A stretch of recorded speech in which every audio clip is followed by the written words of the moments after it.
The late afternoon sun cast long shadows across the city streets as Officer Mark Reynolds cruised through the neighborhood.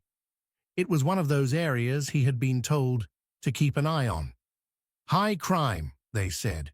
Frequent trouble, they insisted. And so, with years of ingrained suspicion, he patrolled with a firm grip on the wheel and an even firmer grip on his preconceptions. That was when he saw the car, a sleek black sedan with tinted windows, gliding smoothly down the street. The driver was a black man, dressed in a crisp suit, his posture upright, his eyes focused ahead. But to Mark, it didn't matter how he looked. He had seen too many similar cars linked to trouble. So he flicked on his lights and pulled the vehicle over. The man inside the sedan let out a slow sigh as he saw the flashing lights in his rearview mirror. He pulled over calmly, turned off the engine, and placed his hands on the wheel. He had done this routine before, too many times to count. He knew exactly what to do to avoid escalation. Mark approached the car with his usual air of authority. One hand rested on his holster as he tapped the window. The driver rolled it down slowly and turned to face the officer with an expression of quiet patience. License and registration. Mark's tone was clipped, cold, and laced with underlying irritation. He didn't offer an explanation for the stop. He didn't feel he needed to. The driver nodded, moving slowly to retrieve the documents. As he did, Mark's eyes scanned the interior of the car, searching for anything that might justify his instincts. A weapon, drugs, something. But the car was immaculate, just like the man driving it. "You mind telling me why you stopped me, officer?" The man's voice was calm, controlled. There was no anger in it, just a quiet expectation. Mark narrowed his eyes. "Routine check. You were driving suspiciously." The driver held his gaze. "Suspiciously? How so?" Mark didn't like the challenge.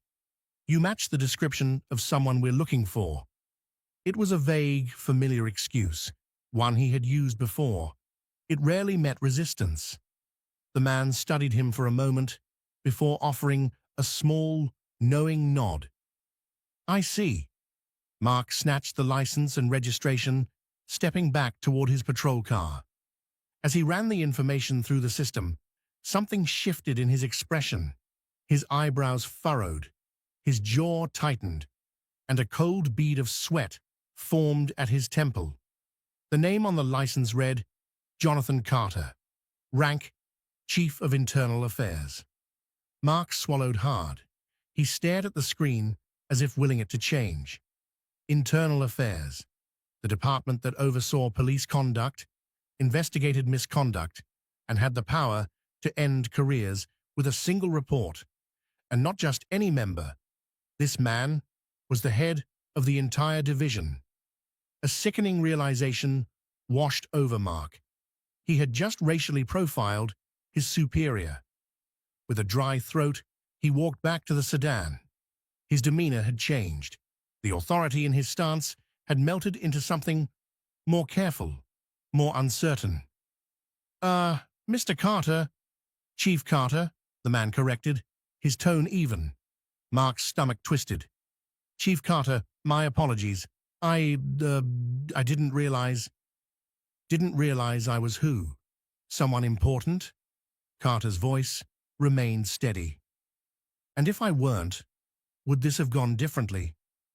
Mark opened his mouth, then closed it again. His mind scrambled for an excuse, but none of them would hold up. He knew it. Carter knew it. "I'm just doing my job," Mark attempted weakly. Carter nodded slowly.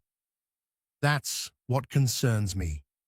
Silence stretched between them, heavy and charged. Carter could have raged, could have humiliated him, could have had him written up on the spot, but he didn't. Instead, he did something much worse. He let the truth hang between them, forcing Mark to sit in it. After what felt like an eternity, Carter finally spoke. "Officer Reynolds, I'd like you to consider something. How many times have you done this? How many other men have you pulled over with no cause, other than the fact that they looked like me?" Mark's mouth went dry. His hands twitched at his sides. He didn't have an answer, not one he could say aloud. Carter inhaled deeply, exhaled slowly. "I have the power to end your career today. Right here, right now." Mark's pulse thundered in his ears. He knew it was true. "But I won't." Mark blinked, confusion flickering across his face. Carter continued, "Because firing you won't change the real problem. You are a symptom of a system that taught you to see me as a threat before you saw me as a man. That's bigger than you." Mark's shame felt suffocating. "But that doesn't mean you aren't responsible." Carter's eyes locked onto his, unrelenting. "So here's what's going to happen. You're going to go back to your precinct, and you're going to think long and hard about what you've done today. And tomorrow, you're going to start making different choices."